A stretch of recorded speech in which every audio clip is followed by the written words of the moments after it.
Hello mga langga! Kamusta kayong lahat? Sana ay nasa mabuti kayong kalagayan habang napapanood nyo ang video ito.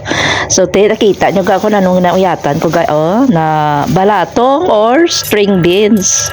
Nakabili kasi ako nung pag-day off ko ng string beans at saka sabi ko, wow, sarap nito gawing adobo.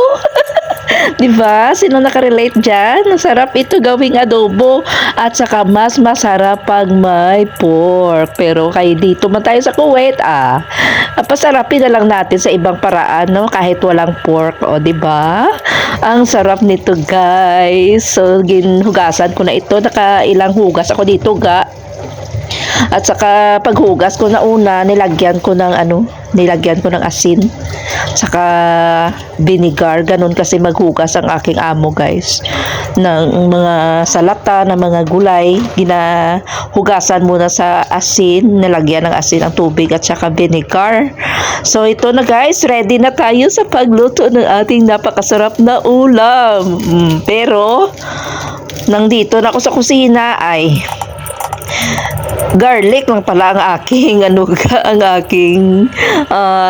spices dito. Wala akong sibuyas or kamatis. So garlic lagi siya, So pasarapin natin ito kahit wala mga sulong sibuyas, Gamit itong ating mga pampalasa na oyster sauce. Ang pinaka-importante, may oyster sauce, soy sauce, at saka black pepper.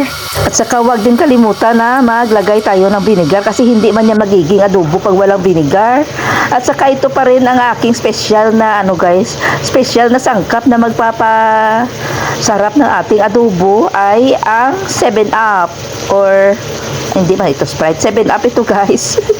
So instead niya tubig ang ating ilagay para magkunting palambot-lambot, 7-Up ang ilagay natin, o diba?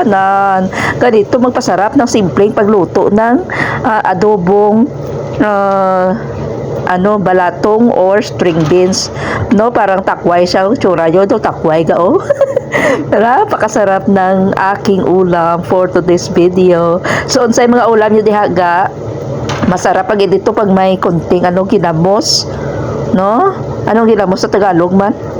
Basta ginamos sa amin, guys, Pero okay lang siya, kahit na wala na ginamos, no? Importante may adobo na sabi ko sa aking apam, siling ko I'm cooking adobo string beans. What? Kasi ang alam niya na adobo pork lang at saka chicken. Sabi ko, yes, you can cook string beans as adobo. So ito kunting palambot-lambot lang kasi hindi naman ito matigas, no? Kunting lang, pakulo-kulo. Solve na ito, guys, kasi naghihintay ng ating bahaw. Ipares natin ito sa ating bahaw, ang ating linutong adobo na takway na string beans or sitaw ito sa Tagalog, So nilagyan ko pala ito ng kunting chili flakes para may kunting anghang balagaaw. So ito na ang ating mga guys, ito ng ating pinakabisihan ngayong araw na ito, kasi ito, guys, mga ilang araw ko pa ito mauubos. So i-store ko lang ito sa fridge. Init-initin lang ito pag gusto kong kumain, na anytime pag gusto ko yung magkain, may ulam ako na naka-prepare sa aking rep, kasi may personal rep ako, na ang laki. May rep dito sa kusina. Ako lang yan ang nagagamit-gamit, kasi si Baba mayroon din rep doon sa loob. So ito ang ating mga guys, ang tsura ito takway, no? Na sinong naka-relate ito magkaon nito, guys. Ang sarap nito, So lahat niya, kahit sa mga probinsya, sa probinsya, kasi itong nilakihan natin, no? Kahit mga tangkong pwedeng adobohin, tangkong, sitaw, or basta may mix lang sa toyo at saka suka, mantika, adobo na ya. Diba, guys? So sinong nakarelate na dati, yung mga kabataan pa tayo, no?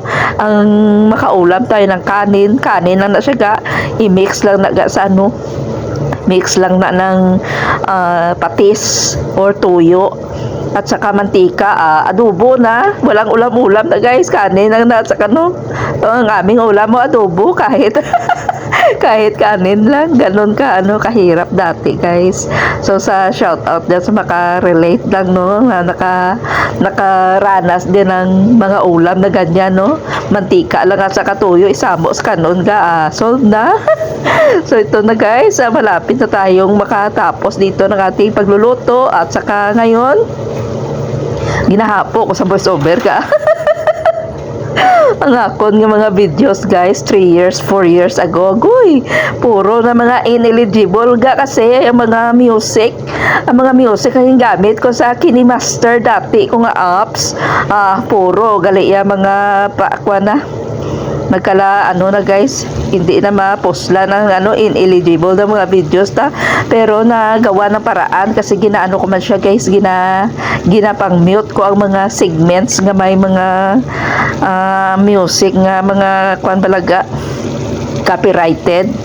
So, yun, hindi na kailangan i-delete ang video. So, yun ang nangyari sa aking mga old videos, guys, na mga galing sa KineMaster ko dati na app. So, ngayon, ay ibang apps na ginagamit ko. So, ito na, guys. So, ready na ang ating pagkain, ang ating ulam. O, diba?